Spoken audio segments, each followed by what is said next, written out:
কয়েকটা জিনিস অর্ডার করেছিলাম, তা আসার পরে মাথায় বুদ্ধি চাপলো যে আমি এটা আনবক্সিং ভিডিও করবো। এখন ঘটনাটা যেটা ঘটেছে, যে সময়ের তো ভীষণ অভাব, এসে রয়েছে আজ হয়ে গেছে বোধহয় প্রায় 7 থেকে 8 দিন আমার এটা আনবক্সিং করা হয়নি।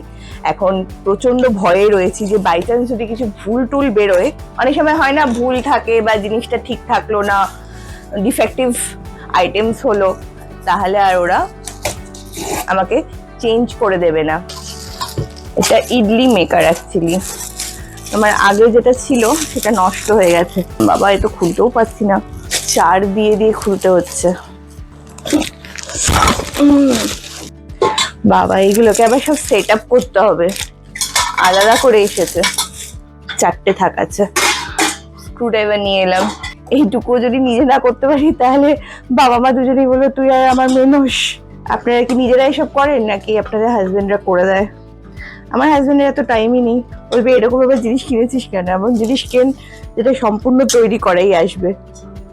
যাই হোক, সহজই আছে ব্যাপারটা, কঠিন কিছু না। মানে এই অবধি তো সহজ লাগলো, আগে কি হবে আমি জানি না অবশ্য। দুটো হ্যান্ডেল তো লেগে গেছে, এবার দেখতে হবে এরকম করে জাস্ট লাগিয়ে দিলেই হবে। এখানে এটা হচ্ছে নবটা, ব্যাপারটা এরকম দিয়ে এখান থেকে আবার এটাকে ঘুরিয়ে ঘুরিয়ে ওটাকে নিচ দিয়ে দিয়ে মনে হচ্ছে এটাকে ঘুরিয়ে ঘুরিয়ে লাগাতে হবে। দেখি চেষ্টা করে। আমার ভাগ্য ভালো যে এই স্ক্রুড্রাইভারটা মোটামুটি লেগে যাচ্ছে। করে ফেলেছি সাইজ, নিজে নিজে লাগালাম। এবার এটা মাজতে হবে। টাটা।